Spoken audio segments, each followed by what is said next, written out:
अभी तक हम लोग ने क्वेश्चन नंबर 1 जो है वो सॉल्व कर लिया। अब क्वेश्चन नंबर 2 सॉल्व करते हैं। जैसे कि मैंने बोला, इसमें जितने भी टाइप के क्वेश्चंस हैं वो सिर्फ इन फार्मूला से सॉल्व हो जाएंगे, ठीक है। तो अभी क्वेश्चन पढ़ देते हैं। सबसे पहले क्या है, फाइंड स्ट्रेन। सबसे पहले तो गिवन लिख लेते हैं, 2 फाइंड लिख लेते हैं, ठीक है। अब अपने को पहले सेंटेंस में क्या बोला है, फाइंड स्ट्रेन। मतलब क्या, स्ट्रेन जो है वो फाइंड करना है। हम लोग लिख ले 2 फाइंड स्ट्रेन। फिर उसके बाद दिया क्या क्या हुआ है वो लिख लेते हैं। देखिए लेंथ दिया है, length means capital L is equal to 7.5 metre,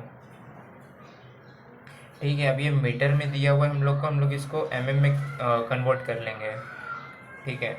7.5 metre है तो फिर 7500 mm हो जाएगा, ठीक है। और दूसरा क्या दिया, देखिए चेंज इन लेंथ दिए है। चेंज इन लेंथ को हम लोग डेल एल से रिप्रेजेंट करते हैं, ठीक है। तो delta L is equal to 0.5 mm। ये मीटर को mm में कन्वर्ट क्यों किए, क्योंकि ये वैल्यू हम लोग के पास mm में थी। अगर ये मीटर में होती तो फिर कन्वर्ट करने की कोई ज़रूरत ही नहीं होती, ठीक है।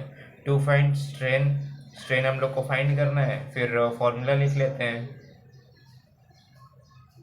देखिए स्ट्रेन फाइंड करने का फॉर्मूला, जिसमें हम लोग के पास चेंज इन लेंथ और लेंथ हो, तो ये जो सेकेंड नंबर का फॉर्मूला है, स्ट्रेन मिलेगा हम लोग को चेंज इन लेंथ अगर हमारे पास है और लेंथ हमारे पास है, तो सिंपली ये फॉर्मूला यहाँ पर पुट कर देंगे।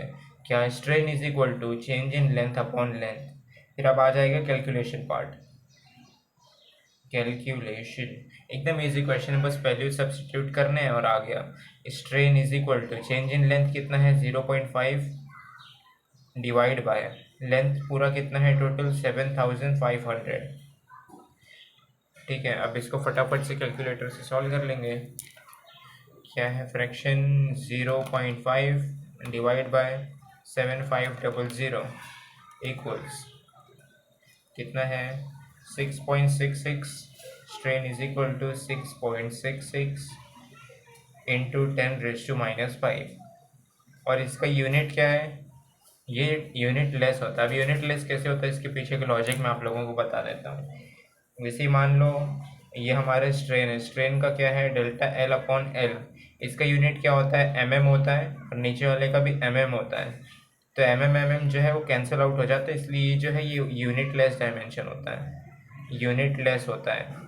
स्ट्रेन हमेशा यूनिट लेस होता है। तो ये आ गई इसका मैग्नीट्यूड। यहीं पर एकदम छोटा सा क्वेश्चन, ये यहीं पर सॉल्व हो गया।